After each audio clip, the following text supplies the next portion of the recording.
Les roulottes ProLite, un produit fièrement québécois qui sont fabriqués à Saint-Jérôme, sont extrêmement populaires. On a la preuve à chaque fois.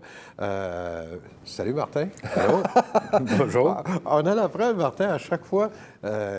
Les gens nous écrivent de partout pour poser des questions. Puis tout ça, ça veut dire qu'il y en a de la ProLite au Québec. Il y en a, Québec, Canada, puis aux États-Unis. On a des questions d'Américains. Ben oui, Washington.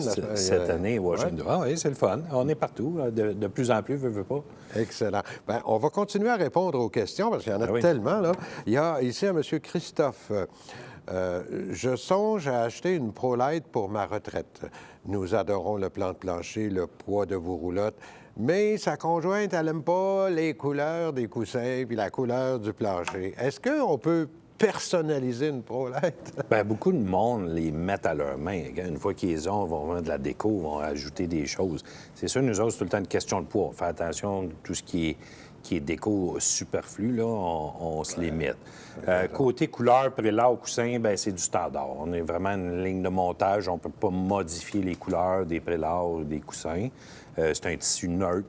On est allé chercher un tissu facile à nettoyer.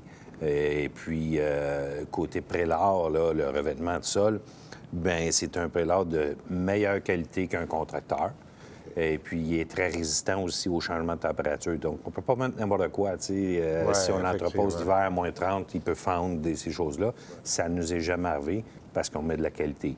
Donc, mais ils peuvent la personnaliser ou aller voir un rembourreur si jamais il n'y en a pas. Tu vas voir un rembourreur, tu fais recouvrir tes coussins. Oui, c'est pas compliqué, mais sinon, bien, des beaux coussins de décoration, des petites couvertes, des choses de même. Il y a beaucoup de monde qui les ajuste une fois qu'ils les ont. Tout à fait. Une autre question, Mario Lapointe. Il a une bonne question, lui. Quelle est la différence entre une prise 15 ampères et 30 ampères pour les sites de camping? Lui, il pose cette question-là parce qu'il y a une ProLite Launch avec l'air climatisé. Puis il ne sait pas s'il peut utiliser l'air climatisé sur le 15 ampères ou il faut absolument que ce soit sur le 30. C'est possible d'utiliser l'air climatisé sur le 15 ampères, mais il faut vraiment qu'on n'utilise rien d'autre de 120 volts. Donc, le frigidaire va le mettre au gaz propane.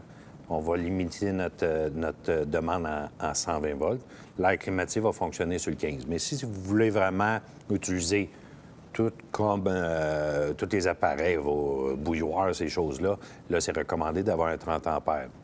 Mais une chose qui est sûre, c'est que dans les CEPAC, dans les Parcs Canada, Parcs Ontario, les plus beaux terrains, c'est bien souvent des 15 ampères. Ils sont plus loin dans la nature, proche de l'eau, ces choses-là. C'est plus du 15 ampères. Puis bien souvent, on n'a pas besoin de l'air climatisé dans ces endroits-là. Donc, c'est vraiment une question de goût. Mais c'est un calcul. Mais ça se fait. Pour répondre à sa question, c'est possible, mais il ne va pas te faire un café en même temps que l'air conditionné. Exactement. C'est un calcul d'énergie. Parfait. Bien, merci beaucoup encore une fois, Martin. On se revoit la semaine prochaine. Ben oui, à bientôt. Bye-bye. Bye-bye.